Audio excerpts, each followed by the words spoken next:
Merong isang abuse na phrase sa mga maraming mananampalataya. Ito yung in Jesus' name.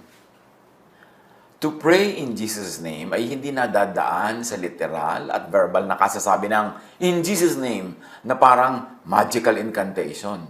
Na parang pag sinabi mo yung word na in Jesus' name, eh, sinabi mo yung abracadabra, sinabi mo yung tralala, sinabi mo yung kung anumang magic word para matupad ang iyong kagustuhan o hinihiling. Ang pag-aaral natin ngayon, in Jesus' name, yan ang title. John 14:12-14. Kung hihiling kayo ng anuman sa pangalan ko, ito ay aking gagawin. If you ask for anything in my name, I will do it. And this is where the challenge really is. Kung anong ibig sabihin ng to ask in Jesus' name? Yun ba ay pag-ungkat lang ng pangalan niya na in Jesus' name? Sa ngalan ni Jesus, yung ba ang ibig sabihin ng to ask in Jesus' name? Kasi kung yun, napakaraming nang nabigo. Ang dami-dami na nila sinabing in Jesus' name, pero hindi natupad. So, meron pa na dapat tayong hukayin, halukayin, hanapin, abutin, nakahulugan to pray in Jesus' name. To pray in Jesus' name is to believe in and live by the teachings of Jesus. Hindi sapat na sambitin yung mga words na yon. Kailangan nananalig ka at nabubuhay ayon sa katuruan ni Jesus. John 14:12-14. Sabi ni Jesus, whoever believes in me will do the works I have been doing. So to pray in Jesus' name is to believe in Jesus, is to do the works that Jesus does. Luke 9:30-35. Two men, Moses and Elijah, appeared in glorious splendor, talking with Jesus. So Moses representing the law, Elijah representing the prophets. At ito ang nag-govern sa buhay ng mga ancient Israelites, the law and the prophets. So two men, Moses and Elijah, appeared in glorious splendor, talking with Jesus. A voice came from the cloud saying, "This is my son," referring to Jesus, not to Moses, not to Elijah. "This is my son whom I have chosen, listen to him." Biglang may lumitaw na dalawang lalaki na nakikipag-usap sa kanya, kay Jesus, sina Moises at Elisha, or Elias. May isang tinig na nagsalita mula sa ulap, "Ito ang aking anak, ang aking hinirang, pakinggan niyo siya." Si Jesus ang pakinggan, hindi si Moses or Elijah, hindi law or the prophets, but love. To pray in Jesus' name means to think in and live by Jesusness. Not by Mosesness, nor prophetness, when Mosesness and prophetness at times go against Jesusness. Sabi nga nung voice, "This is my son, Jesus, listen to him." Huwag kayong makikinig kahit kanino kung ang sinasabi nila ay salungat na sa ipinahayag kong katotohanan through my son, my chosen vessel, Jesus. To pray in Jesus' name is to listen to Jesus. To think, act, behave, live in the way of Jesus. Malalim, malawak, mataas ang kahulugan to pray in Jesus' name, to ask in His name. Acts 10:4. Tumingin siya at takot na nagtanong, "Ano po yun?" Sumagot ang anghel, "Nasiyahan ang Diyos sa iyong mga dalangin at pagtulong mo sa mga dukha." Ito si Cornelius, na isang Romano, isang Gentile, pero ang dami niyang kabutihang ginagawa. At siya nananalangin sa Diyos kahit hindi siya member ng Jewish religion, kahit hindi siya member ng accepted religion sa Israel. Pero pinuntahan siya ng anghel. Nag-utos ang Diyos sa anghel na pumunta kay Cornelius kasi natutuwa ang Diyos kay Cornelius kahit hindi siya Jew, kahit hindi siya nananalangin in the way of the Jews, kahit hindi siya member ng religion ng mga Jews. So remember, ano daw ay kinatuwa ng Diyos? Prayers ni Cornelius and gifts to the poor. Prayers with gifts to the poor. Hindi lang prayer, kundi prayer in Jesus' name. And in this case, what does it mean to pray in Jesus' name? To pray with gifts for the poor. Hindi yung pray ka ng pray, in Jesus' name in Jesus' name ka dyan, dasal ka ng dasal, pero wala ka namang gifts to the poor, to the needy, to the sick, to widows and orphans. Nasiyahan ng Diyos sa iyong mga dalangin at pagtulong sa mga dukha. Yan ang sinasabi ng anghel. Nasiyahan ng Diyos sa iyong mga dalangin kalakip ay pagtulong sa mga dukha. In other words, nasiyahan ng Diyos sa iyong faith, sa iyong acts of Jesusness, which really means your faith in Jesus. Kahit hindi personally na-encounter pa nitong si Cornelius si Jesus, naniniwala siya sa Jesusness for what Jesus stood for, which is love, care for the needy, and the poor, and the sick. So, kung hindi mo na-encounter personally si Jesus, katulad ni Cornelius, but you live in Jesusness, in the same idea, the same ideals of Jesus, it's the same as believing in Jesus. Believing in the person, and believing in the ideas that the person taught and stood for, that is the same thing. Kaya it is very, very possible to believe in Jesus by believing in and acting in Jesusness. This is a sublime example of Cornelius. Philippians 1:9. Idinadalangin ko sa Diyos na ang inyong pag-ibig ay patuloy na sumagana at masangkapan ng malinaw na kaalaman at pagkaunawa. Yan ang mahalaga. Malinaw na kaalaman at pagkaunawa. Malinaw na kaalaman at pagkaunawa what it means to pray in the name of Jesus. Hindi lang magical na pagsambit at pag-ulit-ulit nung sa ngalan ni Jesus. In the name of Jesus, no. But to live in Jesusness. To live believing in Jesus. To live doing what Jesus did and does. To live in love. To live caring for those who need care. To pray in Jesus' name means to claim, imagine, and behave as if what is asked for had already been received. Kung talagang naniniwala ka kay Jesus, pinagpe-pray mo, naniniwala ka na tinanggap mo na yung sagot. Useless na mag-pray ka tapos nagdududa ka kung pinakinggan, nagdududa ka kung tatanggapin mo, kailangan nananalig. 1 John 5:15. At dahil alam nating pinapakinggan nga niya tayo, alam din nating ibinibigay niya ang bawat hinihiling natin sa Kanya. Pero remember, to pray in the will of God. To pray in the name of Jesus. At bibigyan pa natin ng lalo pang paliwanag ang mga bagay na yan maya-maya. Mark 11:24. Kaya't sinasabi ko sa inyo, anuman ang hingin ninyo sa inyong panalangin, maniwala kayong natanggap na ninyo iyon at matatanggap nga ninyo iyon. So remember this, tatlong tenses to, may past, present, and future. Kung ano man ang dinadalangin nyo ngayon, paniwalaan yung natanggap nyo na, past, at ito'y matatanggap nga ninyo, future. Siyempre, because God is timeless. Time naman is a human invention. Inimbento lang natin yung past, present, and future. God is. Hindi naman God was or God will be. God is. Time is. Convention lang yan. Agreement lang natin. Contract na may time. Pero wala naman talagang time. So, dapat nakakaunawa tayo ng prayer in timelessness. Luke 11:9-10. Kaya't sinasabi ko sa inyo, humingi kayo at kayo'y bibigyan. Humanap kayo at kayo'y makakatagpo. Kumatok kayo at kayo'y pagbubuksan. Sapagkat ang bawat humihingi ay tatanggap. Ang bawat humahanap ay makakatagpo at ang bawat kumakatok ay pagbubuksan. Yan ang pangako ni Jesus.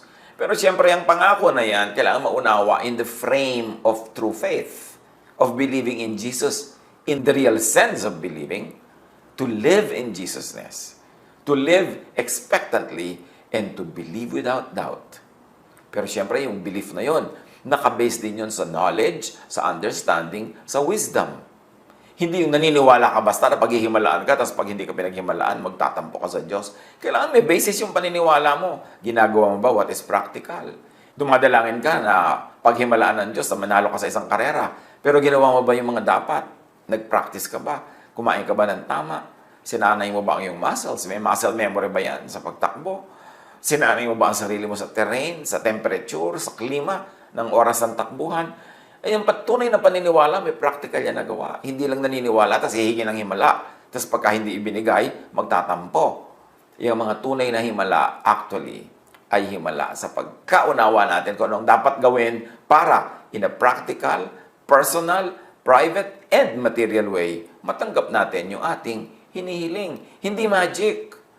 Ang dasal ay hindi nadadaan sa kauusal ng in Jesus' name na parang magical abracadabra.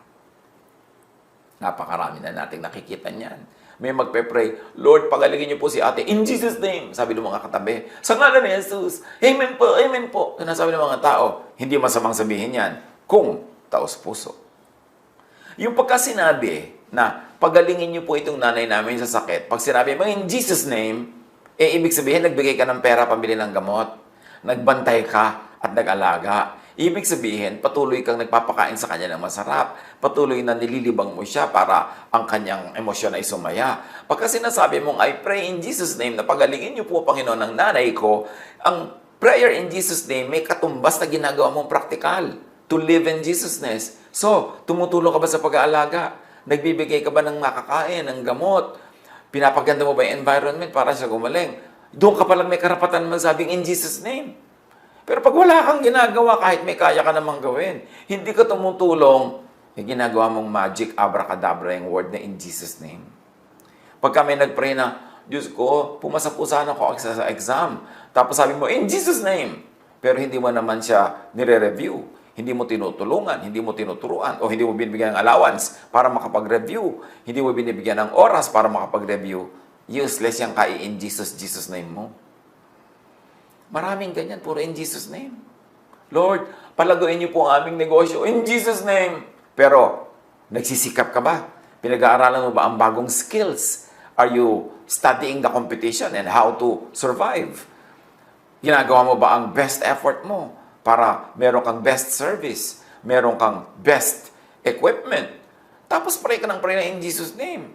Paunlarin niyo po ang buhay ko in Jesus' name. Anong ginagawa mo? Tatamad-tamad ka, tutulog-tulog ka, in Jesus' name. Useless. Kaya maraming gumagamit ng pangalan ng in Jesus' name na yan na nabibigo. Tapos sa Diyos nagtatampo. Meron naman, talaga naman na physically, ang karamdaman ay sinabi na ng science, sinabi na ng doktor na talagang dumating sa case na hindi mo na pwedeng improvein. Tapos magpe-pray ka in Jesus' name, humihingi ka ng himala. Well, pwedeng may himala. Pero bihira yon. Kadalasan, para kumilos ang kamay ng langit, para ibigay ang hinihingi mo, may ginagawa ka rin dito sa lupa. Thy will be done on earth as it is in heaven, pero kailangan I live in the name of Jesus by faith in Jesus. Kung napalagay ka sa isang sitwasyon na nagkaroon ka ng napakagrabing sakit, napakagrabing karamdaman, na sinasabi ng medicine, sinasabi ng science na halos irreversible na at halos imposible nang masolve, kailangan matuto tayong tanggapin yun. Kasi yung naging pamumuhay natin was not in Jesus' name, was not in accordance with God's will. Kung tayo naging pabaya, sumuong tayo sa mga sitwasyon na pwede tayong malagay sa panganib, tapos nagbunga yun ng mga karamdaman na halos ay hindi magaling-galing at hindi magamot-gamot, huwag tayo magtampo pag hindi tayo pinaghimalaan. Kasi umandar ang natural law. May law of gravity. Lumagi ka sa lugar na pwede kang mahulog, nahulog ka, nabasag ang iyong ulo, malaki ang nawala sa iyong memory, tapos hihingi ka ngayon ng himala, pero na-impair na yung mga brain o mga brain cells, well, pwedeng may himala. Hindi yung pwedeng tanggalin, may possibility nun. Pero, slim yun. Mas malaki ang chance na aandar ang natural law na may cause and effect, yung naging effect ng cause, yung naging sakit dahil sa nangyari, ay kailangan mo na ngayong tanggapin at pagtiyagaan habang buhay. Although pwede ka humingi ng himala, pero kasabay ba ng ginagawa mong himala? Nag-exercise ka, kumakain ka ng tama, nagpapatherapy, nagpapagamot.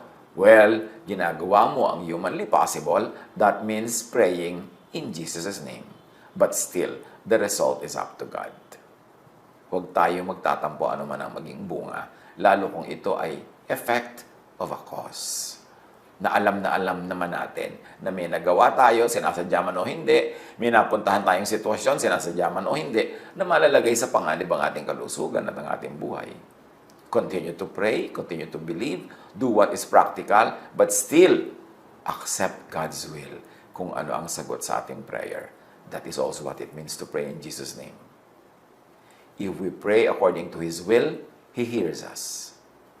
Ang tanong ng iba, ba't po hindi ako gumagaling? Hindi ba according to God's will na gumaling ako? Bakit hindi niya gawing will na gumaling ako? Tuloy, hindi ako gumagaling. But God's will is best expressed in nature and natural law because God is the author of nature and natural law. So, kung may na-break ka na God's law noon, na-break mo ang natural law at naging bunga ngayon yung karamdaman mo ngayon, yan ang masasabi mong nangyari sa akin to according to God's will. But don't ever think na inisip ng Diyos na ihulog ka, iumpog ka, baliin ang iyong buto, maging pilay ka, magkaroon ka ng karamdaman. Hindi niya yun will. Ang will niya is that you will have a good life, that you will have a pleasant, fruitful life. But ang will din ng Diyos nasa nature. May gravity, may velocity. Meron kung ano-anong laws of physics, laws of chemistry, laws of electricity. Hinawakan mo o nahawakan ng live wire, nasunog ka, God's will ba yon? Yes, according to God's natural law. Kasi nakatakda yon. Pero hindi God's will na i-assign ka na masunog doon. Nalagay ka sa lugar na masusunog ka, nangyari ang natural law, which is God's will. Ngayon, miracle kung nag-intervene ang Diyos na sinuspend niya ang law of electricity, ang law of physics, para ka wag masunog, yun ang miracle. Pero kung natupad lang yung dapat mangyari according to natural law, bunga ng iyong kapabayaan o ng iyong innocence o isang tinatawag na time and chance or aksidente, yun pa rin ay God's will. But do not think na inassign ka ng Diyos na makuryente doon. Ikaw nagpa siya magpunta doon, ikaw humawak, o may mga taong naging dahilan para mapunta ka doon at mapahawak ka, kaya ka na kuryente. Pero God's will ba na masunog ang isang bagay na dumidikit sa kuryente? Yes, kasi yun ang natural law. Pero hindi ka inassign ng Diyos. Hindi niya will na ikaw ang magkaganon at hindi niya will na magkaganon ka, but natural law works automatically. Ngayon, gusto mong gumaling sa mga naging sakit mo dahil sa natural law, gawin mo rin what is natural para ka gumaling.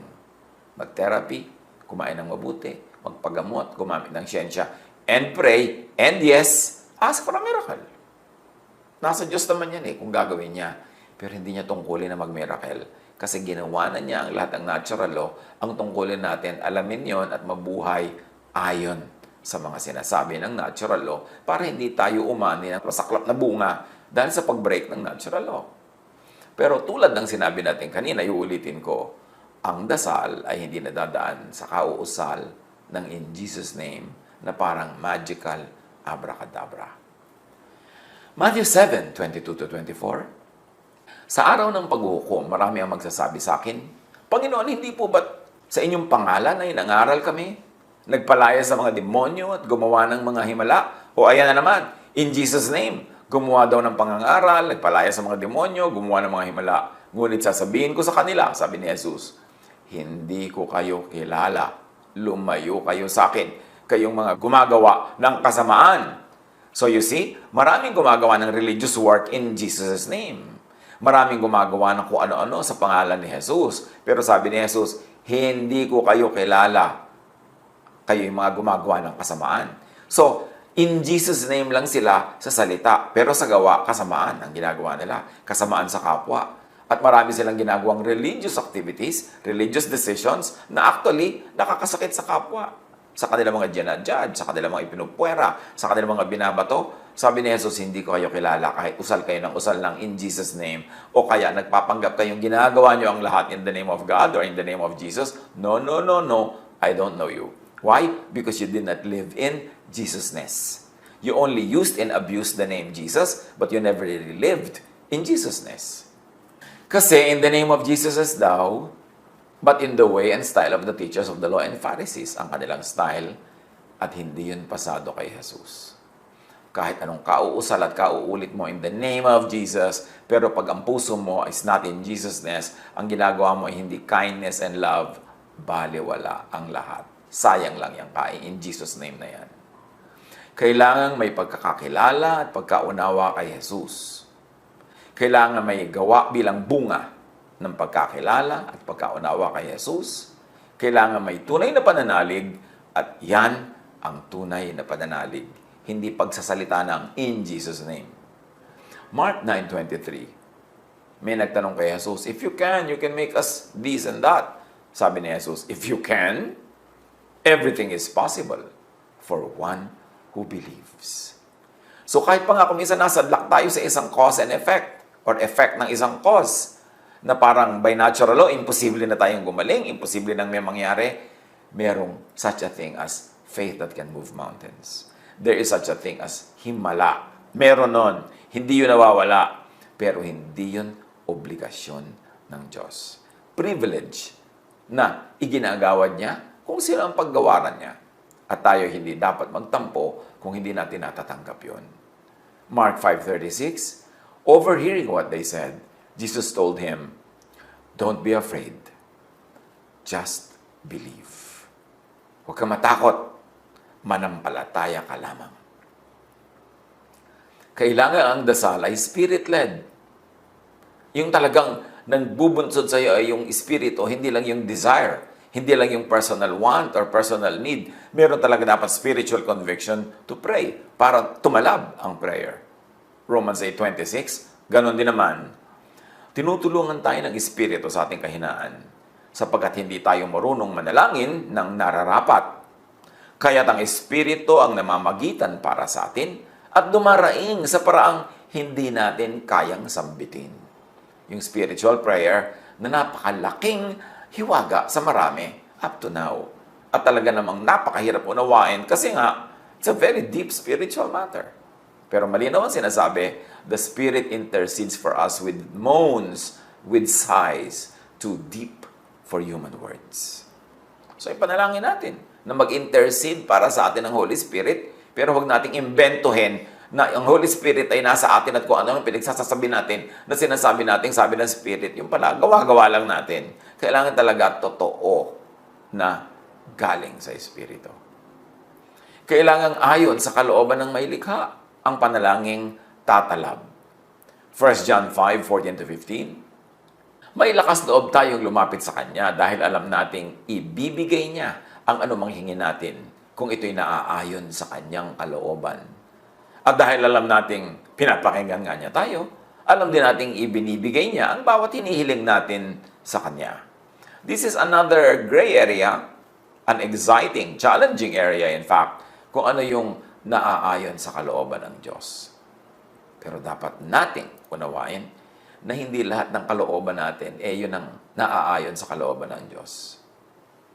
Hindi yung ayon sa kalooban natin ang matutupad, kundi yung ayon sa kalooban ng Diyos. Minsan, magkatugma ang kalooban natin at kalooban ng Diyos. Pero minsan din, hindi. Dapat ang malalim na panalangin, pangunawa at pananalig para magagap natin kung ano ba talaga ang kalooban ng Diyos in spite of what we want. Or because of what we want, what does God really want? It takes a lot of deep spirituality to realize, to discern, and to accept that. At yan ang hiwaga, yan ang mystery ng ating faith. Hindi lahat kayang ipaliwanag ng salita o ng karunungan o ng logic. So how to know God's will?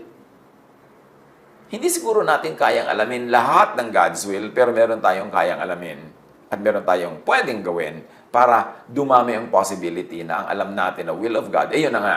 1, know Scripture. But, filter all Scripture through Jesus. Because Jesus is the incarnated Word of God. Jesus is the living Word of God against just written Word of God or carved in stone Word of God. Jesus is the living Word. So si Jesus ang may final say even as to what the written Word means. Even as to how to apply the written Word. Because Jesus is the living Word. Siya yung contemporary, siya yung laging on time, laging in time, laging nasa tamang oras. Kasi hindi siya antique, hindi siya antiquated, siya ay living Word. No Scripture. Because Jesus is the expression and revelation of God's true will. So salain sa Jesus filter ang lahat ng itinuturo ng scripture, ng written word, para malaman mo kung ano yung ilalagay na sa file, hindi na kasi effective kasi pinalitan na, nirefresh na, nilagyan na ng bagong kahulugan ni Jesus who is the living word and definitely is above the printed word. And this is what it means to pray in Jesus' name. Salain ang ating desires, salain ang even ang ating understanding, ang ating theology sa theology ni Jesus. How to know God's will? No natural law. Tulad ng mga sinabi na natin kanina. Alamin ang laws of science because God is the author of science. Science could be God's prophet kasi science tells us how God works. To pray according to God's will is to pray according to God's natural law. Unang-una, ang tunay mong prayer hindi dapat kontra sa natural law. Dapat ayon sa natural law. Kasi pag kumontra ka sa natural law, sa laws of nature, sa laws of gravity, sa laws of physics, ang kinokontra mo yung gumawa ng law, who is God. So to pray really is to live by God's natural law.